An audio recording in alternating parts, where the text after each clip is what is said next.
Because everywhere else, we fought for those people and we fought for those regions to be freed. And whatever resource this country has to be enjoyed by whoever is in that region.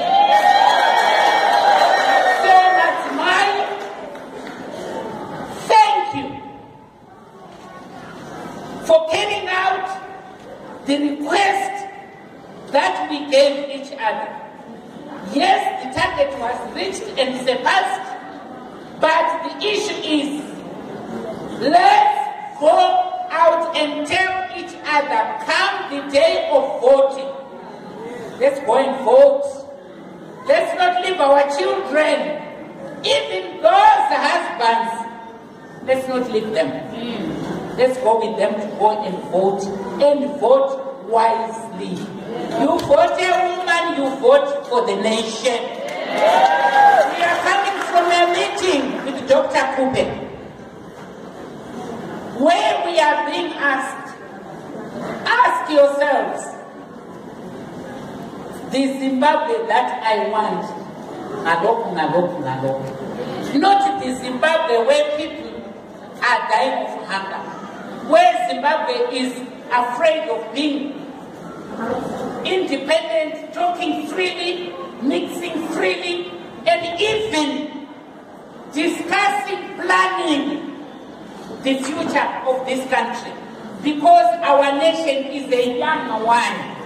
What are we planning for that young nation? What legacy? Is this the Nkomo's legacy? Is this Kwere's legacy? So, the legacy that we want for Zimbabwe is that which will give my child freedom to do the best she can, because the country is free, is democratic. If she wants to leave the house and go and sleep outside, she shouldn't fear of anybody who should come and attack her. And and right now, what are we finding? People disappearing, no answers, people being harassed, no answers, even us women standing for each other to complain about those things. Others were laughing. I was complaining about steps. I said, you know what? 1st of February, Kuwadzana attack has left something on my knee. And I don't know this lady. I don't know this lady. I don't know that lady.